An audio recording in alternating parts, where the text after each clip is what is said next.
છે મારે આની કોઈ માર્કશીટથી મતલબ નથી, આના કોઈ પેમેન્ટશીપથી મતલબ નથી, પણ ઉદ્ગમના 4,500 બાળકો અને મારા નચિકેતાનો તો મારે તો સ્કૂલ શરૂ થાય છે, 500 બાળકો છે, પણ એ 500 અને 450 આ 5,000 બાળકોનું ભલું જો મારી 4 વાતથી થાય ને તો આખા ગુજરાતનું ભલું થશે નહીં. 5,000 બાળકો જ હિન્દુસ્તાનને મહાસત્તા ઉપર બેસાડશે. આટલા કોન્ફિડન્સ સાથે હું તમારી સાથે વાત કરી રહ્યો છું.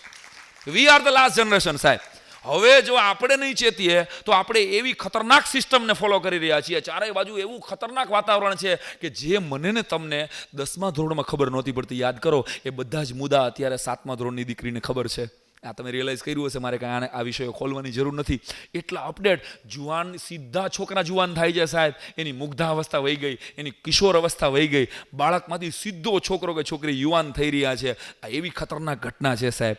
અને બધું જ ઉઘાડું એને એટલું સહેલું થઈ ગયું છે જે એક સીન માટે કે એક વાત માટે આપણને 10મું 12મા ધોરણ સુધી આપણે રાહ જોઈએ, બધું એના માટે ખુલ્લું છે. હું આ બહુ ક્લિયર કટ તમારી સાથે વાત કરી રહ્યો છું. એટલે આ જનરેશનને શીખવવું એ ખરેખર ચેલેન્જ છે. આપણા ગુરુદેવો બહુ નસીબદાર હતા કે આપણને જ ભાન નહોતી પડતી કાંઈ સાહેબ. આપણને શું ખબર હતી? મને વર્લ્ડની કોઈ હિટલરની ખબર હતી? તમે નાના હતા અમારે તો એક દાણ લખવાના, લખો 10 વખત પાડા લખો, આટલું જ લેસન આવ્યું જ સાહેબ. તો આપણા ગુરુજનો બહુ નસીબદાર હતા કે એને નિખાલસ સંતાનો મળ્યા હતા. આપણે એટલા નસીબદાર નથી. આપણને નિખાલસ નહીં પણ વધારે ઇન્ટેલિજન્ટ સંતાનો મળે, ચકોર સંતાનો મળી રહ્યા છે. નિખાલસ તો દરેક બાળક હોય જ છે, પણ ઘરમાંથી ઘણો બધો બગાડો લઈને આવે છે, ટીવી સિરિયલોમાંથી ઘણો બધો બગાડો લઈને આવે છે. એના મમ્મી પપ્પા ઝઘડ્યા હોય તો એ ઘણું બધું ટેન્શન લઈને આવે છે, એનો ખાર એના બાજુવાળા ભાઈબંધ ઉપર ઉતારે છે અને આખા ક્લાસને ડિસ્ટર્બ કરે છે. ત્યારે એને ભણાવવા આ વોટ્સઅપ જનરેશન, જેને જલ્દી બધું જોઈ છે ને, અત્યારનું જનરેશન જલ્દી, મારે એને ફટાફટ આગળ જવું છે, એની પાસે ધીરજ નામે કઈ વસ્તુ છે જ નહીં. એને ધીરજ શીખવવાની છે શિક્ષકે, એને પ્રેમ શીખવવાનો છે શિક્ષકે. સાહેબ, તમારા હ્યુમર ડેવલપ કરવા માટે તમે જો રેડી હો, જેટલાએ હાથ ઊંચો કર્યો છે એ બધાને ઈશ્વર શક્તિ આપે. જો તમારું બાળક 30 મિનિટના પીરિયડમાં, કેટલા 40 મિનિટનો પીરિયડ છે, 30 મિનિટનો પીરિયડ છે કે 40નો, વોટેવર, જેટલી મિનિટ તમે તમારા બાળક સાથે ગાળો એટલી મિનિટ એની લાઈફની યાદગાર મિનિટ આપણે કરવી છે. જેમ છેલ્લી 1.5 કલાકથી યાદગાર થઈ તમારી મિનિટ થઈ? હા તો પાડો યાર, થેન્ક યુ. તો આ મિનિટો કેમ યાદગાર બની? કોઈ મેં ખાલી થોડા ઘણા પોઈન્ટ્સ દેખાતા કે મારે આવું કેવું છે, બાકી મને જે ઉગ્યું એ મેં તમને કીધું છે. શું નથી કરવાનું? જોકની અંદર એસેમ્બલીમાં કરો કે ક્લાસમાં કરો ત્યારે કોઈ પણ ધર્મની જોક નથી કરવાની. શું કરવું તમારે સેટાયર કરતી વખતે કે જોક કરતી વખતે? કોઈ પણ જ્ઞાતિની જોક નથી કરવાની, કોઈના ફેસની મજાક કે કોઈની હેરસ્ટાઇલની મજાક નથી ઉતરવાની, નકર આખો ક્લાસ એની મજાક કરશે. કોઈ કદાચ એવું બન્યું હોય કે એના કોઈના ઓફ થઈ ગયું હોય ને મુંડન કરાવ્યું હોય, અને જે આ ટકો આજે કેવો લાગે છે, આવું તમે બોલી ગયા, તમને ખબર નથી રિસેસમાં શું થવાનું છે. પછી આખો ક્લાસ ટકો મુંડો ટાઉં ટાઉં કરવાનો છે. હા, અને આનું ઇંગ્લિશમાં બોલતા હશે તમારા છોકરાઓ તો, પણ બોલશે સાહેબ. એટલે તમારે એની ચહેરાની મજાક નથી કરવાની, એ જાડો કે પાતળો છે એવી મજાક નથી કરવાની. સેટાયર કોઈ પણ જોક કરતી વખતે જ્યારે બાળકને તમે હસાવો છો ત્યારે મોટાને યાદ રાખજો, હસવું બહુ સહેલું છે બોસ, પણ હસાવવું બહુ અઘરું છે. હા, it is a tough job. પણ જો તમે એના સ્મિતને અખંડ રાખી શક્યા તો આઈ હોપ કે તમારું પાછળનું ગંભીર શિક્ષણ છે ને એ બહુ ઇઝી થઈ જશે. એના તોફાનને લાઇટ વેટ કેમ કરી શકીએ? સૌથી વધારે પ્રોબ્લેમ એ હશે, કેટલાને એ પ્રોબ્લેમ કે છોકરા તોફાન કરે છે ક્લાસમાં? હાથ ઊંચો કરશો, કેટલાને પ્રોબ્લેમ છે? છોકરા ક્લાસમાં તોફાન કરતા હોય અને તમે ક્યાંક ફરિયાદ કરી હોય, એક પણ છોકરો તોફાન નથી કરતો? તમારે કેવું નથી ઉદ્ગમની આબરૂ હાચવવા. છોકરા તોફાન વગરના રહી જ ન શકે. એની અંદર ધોધ હોય છે સાહેબ. એને બધું, એને પોતાની પ્રેઝન્સ ક્લિયર. જો મહેમાન આવે છે ત્યારે છોકરા શું કામ તોફાન કરે છે? આપણી ઘરે જે મહેમાન આવતા આપણે કહે, બેટા ઓલું રાઈમ બોલતા, હા મહેનત કરી, હા, એ ત્યાં જ રાઈમ નહીં બોલે. તમે જોજો, નકર એકલો બોલતો હોય છે ફળિયામાં. પણ એને તોફાન મહેમાન આવે ત્યારે જ કરવા છે. એટલા માટે કે ને પોતા હાજર છે ને એ બતાવવું છે, એ પોતાની હાજરીની નોંધ લાવવા માટે તોફાન કરે છે. એટલે તમે ઘરમાં વાત કરતા હોય એવી લાઈટ, તમે કાંઈ શીખવાડી દેવા જાઓ છો, તમે કાંઈક એને ભરી આ જ્ઞાનથી ભરી નથી દેવાના સાહેબ. પ્લીઝ આટલું મગજમાં રાખજો ક્લાસરૂમમાં જ્યારે જાઓ ત્યારે, કે તમારે ખાલી એક ફેસિલિટેટરની ભૂમિકા ભજવવાની છે, માત્ર માર્ગદર્શક થવાનું છે, જજ કે પોલીસ નથી થવાનું. પુસ્તકો તમારે જો સીધા કામ લાગે એવા હું 3 લેખકો તમને લખાવું છું. શાહબુદ્દીન રાઠોડના હાસ્ય લેખના ગુજરાતી પુસ્તકો છે, એના ઇંગ્લિશ અનુવાદ નહીં મળે તમને, પણ ગુજરાતી. અને થર્ડ એન્ડ ઓનલી કહેવાની જરૂર નથી મારે, મારા 6 પુસ્તકો માર્કેટમાં છે અને હાસ્ય લેખના મારા 4 પુસ્તકો છે જે તમને ગમશે, કારણ કે એ છે ને લાઈવ ફ્રેગ્રન્સમાં લખેલા છે. ગમશે એટલે કે એમાં શિક્ષણના લેખ આવશે, એમાં છોકરાની જોક પણ આવશે. હવે તમારે કનેક્ટ કેમ કરવાનું છે એ હું તમને 2 મિનિટમાં પછી શીખવાડી દઉં. કે ઇંગ્લિશમાં તમારે જે મિત્રો ઇંગ્લિશ જ વાંચે છે એને પીજી વોર્ડહાઉસ નામનું એક લેખકને વાંચવા જોઈએ, જેથી માર્ક ટ્વેઇનને તમારે વાંચવા જોઈએ. કે માર્ક ટ્વેઇને સૌથી મેક્સિમમ આખી દુનિયામાં જે વાતો વેચાણી એની હકલબરી ફિન અને એડવેન્ચર ઓફ ટોમ સોયર વાંચ્યું છે કોઈ? આમાંથી કોઈ વાંચ્યું? વેરી ગુડ, સારું, તમે વાંચ્યું છે. એને કેમ હસાવ્યા, અદ્ભુત રીત છે. અને હિન્દીવાળા કોઈ છે? હા, હિન્દીવાળા એટલે હિન્દી તો વાંચી શકે બધા, હિન્દીવાળાને ફરજિયાત.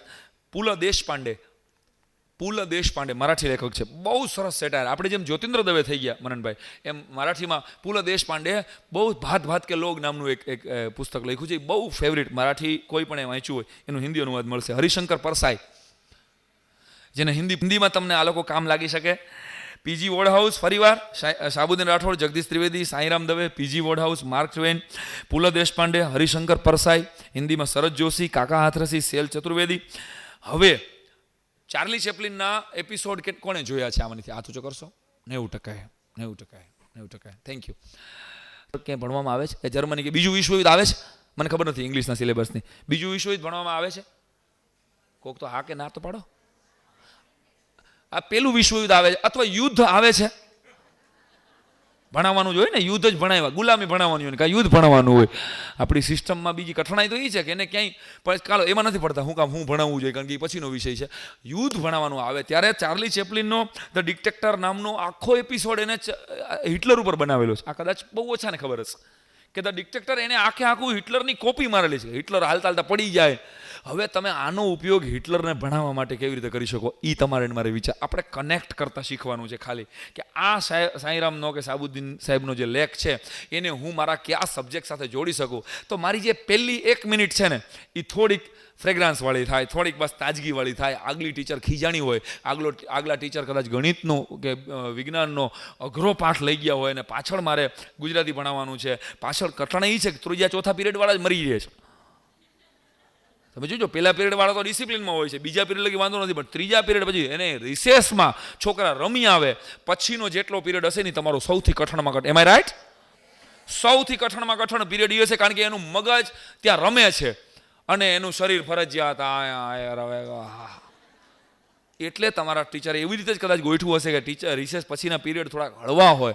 આઈધર તો રિસેસમાં આવ્યા પછી એને સ્પોર્ટ્સની મહત્તા સાથે કનેક્ટ કરી અને જો કહેવામાં આવે કે તમે આજે જે રમ્યા ને, રમતા એકવાર હું નાની હતી ને ત્યારે આવું રમતી હતી ને એકવાર આમ થઈ ગયું હતું, એને વાર્તાના ફોર્મમાં લઈને કાંઈક જો કરી શકાય. કારણ કે એનું મગજ બહાર છે, એ મગજને પાછું ક્યારે લાવવું? ખટાક થાય ત્યારે. આ ખટાક થયું તો એ જલ્દી પાછો આવશે. આવું થયું હતું, સરપ્રાઈઝ ક્રિએટ કરી શક્યા, then you are the best teacher. 30 મિનિટમાં ઓછામાં ઓછી 2 વખત તમે એની આંખોમાં જો ચમક લાવી શક્યા તો તમે લાઈફમાં કોઈ દિવસ ફેલ નહીં જાઓ સાહેબ.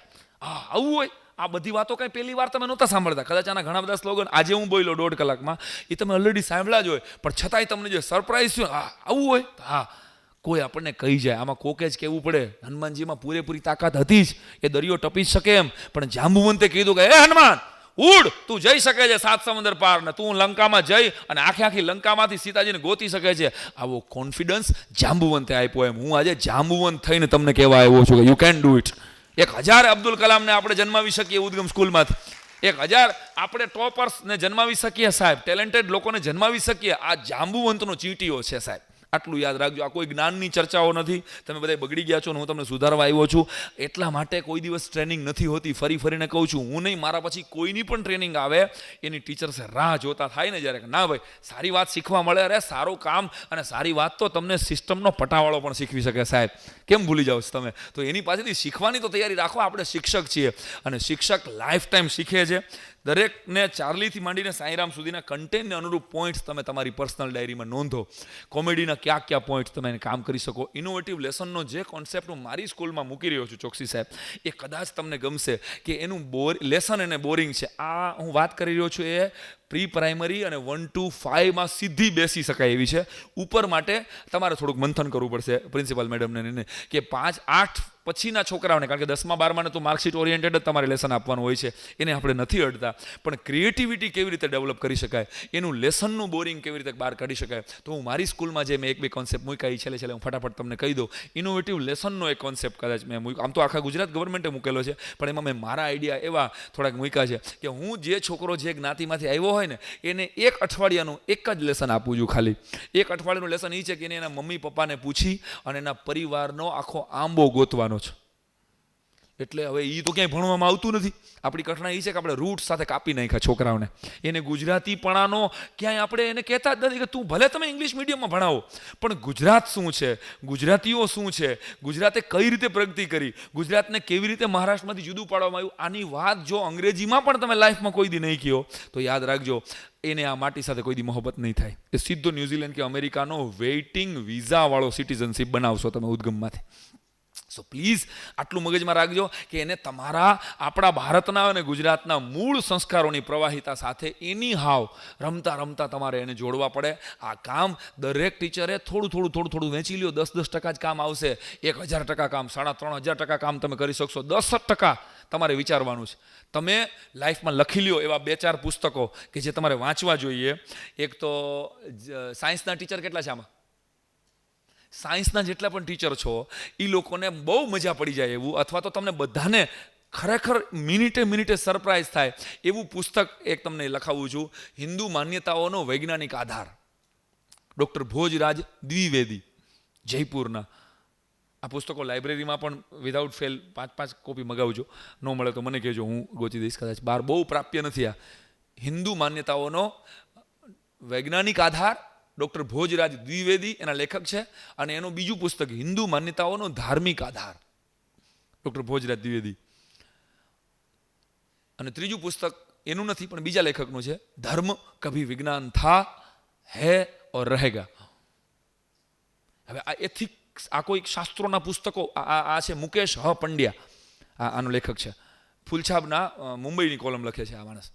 અને એને સંશોધન કરીને એવી સરસ વાતો મૂકી છે કે મોળાકાત શું કામ હશે.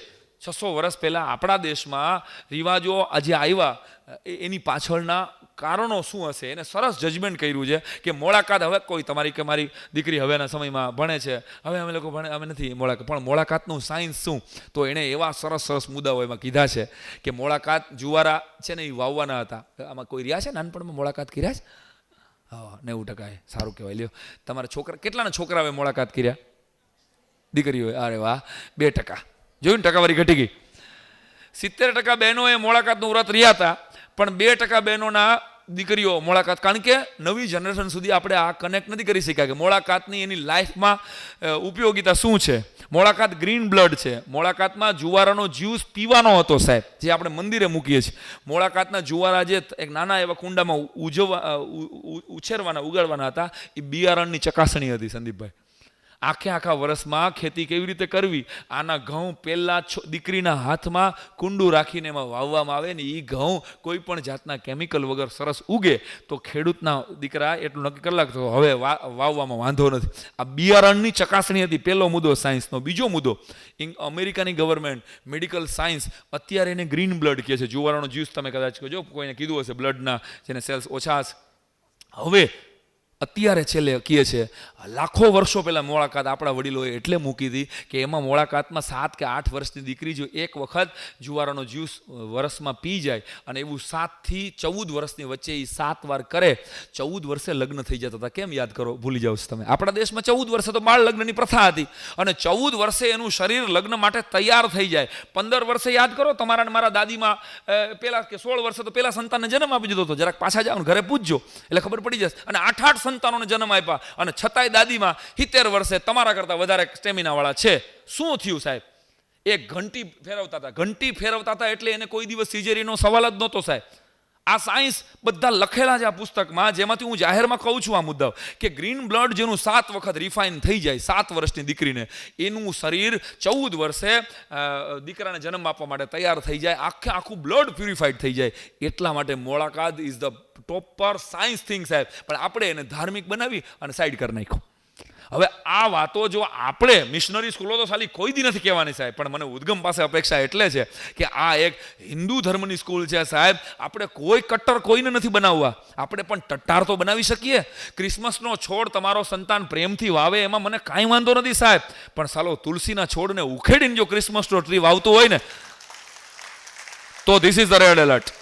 આવા ડોક્ટરો, આવા ચાર્ટર્ડ એકાઉન્ટન્ટો કે આવા તમે કોન્ટ્રાક્ટરો ગમે એટલા કાઢશો ને બહાર, એનાથી કોઈ ફેર નહીં પડે સાહેબ. આમ મિત્રો જે પ્રોફેશનમાં છે એના પ્રોફેશનમાં શિક્ષણ નથી, છતાંય એના દિલમાં એક પીડા છે, એક વેદના છે કે આપણે કંઈ એવા સંતાનો આપણી સ્કૂલમાંથી આવે કે જે સાચા અર્થમાં માણસ બને. તો ફરી ફરીને કહું છું કે આપણી સંસ્કૃતિ માટે આપણા વિદ્યાર્થીઓને આપણે જો સલામ કરતા નહીં શીખવીએ તો એ અમેરિકા અને ન્યૂઝીલેન્ડના વેઇટિંગ સિટીઝનો આપશું સાહેબ. આ એક મુદ્દો લાઈફ ટાઈમ યાદ રાખવાનો. આપણા દેશનું ગૌરવ એને કેમ રહીએ એટલે તમે જો મેનેજ કરશો એસેમ્બલી સાથે, પ્રાર્થના સાથે રોજ કે એક આજ ભગતસિંહનો જન્મદિવસ છે, આજે 23મી માર્ચ છે, ભગતસિંહનો ફાંસીનો દિવસ છે, એટલીસ્ટ 1-2 મિનિટ માટે પણ ભગતસિંહને જો તે દિવસે યાદ કરવામાં આવે તો છોકરાની અંદર ડેટા જશે. અને માત્ર માહિતી જ જો મહાન હોત તો બધા જ પુસ્તકો છે ને એ ઋષિમુનિઓ થઈ જાત. કેળવણી અને માહિતીમાં ફરક છે. સ્વામી વિવેકાનંદના શબ્દો લાઈફ ટાઈમ યાદ રાખજો કે જો માહિતી જ તો એન્સાઇક્લોપીડિયા જ ઋષિ થઈ જાય ને તો પછી ક્યાં કાંઈ શિક્ષકની જરૂર રહી ભાઈ. એમ આ 2-4 વાક્યો તમારી સાથે શેર કરું છું. અને રહી વાત જજ કે પોલીસ થતાની, એ મેં તમને કીધું, કોમ્પિટિશન ન થાય એ મેં તમને કીધું. હા, અને આજના ગુણવંત શાહના શબ્દો 2-4 વાક્યો તમને કદાચ ગમશે. ગુણવંત શાહના બહુ સરસ મજાનું વાક્ય હતું. આજના શિક્ષણની મોટી મર્યાદા એ છે કે બ્રેડ ખાનારા બાળકને ઘઉંના લોટની સાથે કંઈ લેવા દેવા જ નથી. આપણે કનેક્ટ કરવામાં ક્યાંક મિસિંગ કરીએ છીએ, ગમે એ હોય. આ જોકને કનેક્ટ કેવી રીતે કરી શકાય, આ વાતને, આ શાયરીને આપણી સાથે કરે સાહેબ. છોકરાઓને ઇનોવેટિવ લેસનમાં ઘરનો આંબો હું બનાવવા દઉં એટલે 1 અઠવાડિયા સુધી આખા કુટુંબને પૂછશે, જાણશે કે મારા દાદાએ કેવી રીતે સ્ટ્રગલ કરી, મારા પપ્પાએ કેવી રીતે સ્ટ્રગલ કરી. એટલે એને ખબર પડશે કે ઓહો, મેં એમાં લેસનનો કેવા નાખ્યા છે કે તમારે ભલે મર્સિડીઝ હોય પણ તમારે તમારા બાળકને રિક્ષાવાળા સાથે બાર્ગેનિંગ કરાવતા શીખવવાનું છે. જે એની લાઈફની વિદ્યાઓ છે ઓલરેડી એને કામ પડવાનું છે. બહાર જાય ત્યારે 40 રૂપિયાની ફાટ કરતી રિક્ષામાં બેસી જાય છોકરો, કારણ કે એ 300 રૂપિયાના પીઝાનો ફાટ કરતો ઓર્ડર કરે છે. ત્યારે એ છોકરાને ખબર નથી કે મારા બાપને 300 રૂપિયા કમાવામાં કેટલી વિહે હો થાય છે, એને કેટલો પરસેવો વળે છે. અને જો આ સિસ્ટમમાં આપણે એને સરળતાથી ન કરાવી શકીએ તો ઘરેથી તો ક્યાંય શીખવાનો નથી. અને બાપ તો એને કહી દેવાનું છે, હાલે બેટા 300 રૂપિયા ખાઈ આવ, તું મારું લોહી પીમાં. મા બાપને એ જ હોય છે ને, એટલે તો 5.5 કલાક મૂકી દે છે કે આ હાચવો, અમારાથી નથી હચવાય. એમાં વેકેશન પડે ત્યારે બધી જ માયુને હાશકારો થાય છે. તમને થયો હોય છે તમારા છોકરા નિશાળ હાશ હવે ગયા. શું કામ? કારણ કે છોકરા એટલા તોફાન, એટલી મસ્તી કરી હોય સાહેબ. મનુભાઈ પંચોળી દર્શક આપણા, એને બાળકોને એક ચિત્ર દોરવાનું કીધું અને બાળકોએ સરસ મજાનું ચિત્ર દોર્યું. અને ચિત્ર દોર્યા પછી બરાબર આમ જોયું ને કીધું તો છોકરાએ આમ દિવાલો દોરી, પર્વતો દોર્યા, નદી દોરી અને મંદિર દોર્યું, ઘર દોર્યા. એટલે મનુભાઈ આમ ચિત્ર જોઈને બાળકને પૂછ્યું કે આમાં નિશાળ કેમ નથી દોરી? એટલે છોકરો કે આમાંય દોરવાની. આ ઉદાસી દરેક બાળકની અંદર છે જ. ગમે એ મીડિયમમાં હું નથી પડતો, ગમે એ ધોરણમાં હું નથી પડતો સાહેબ. બાળક માત્ર ને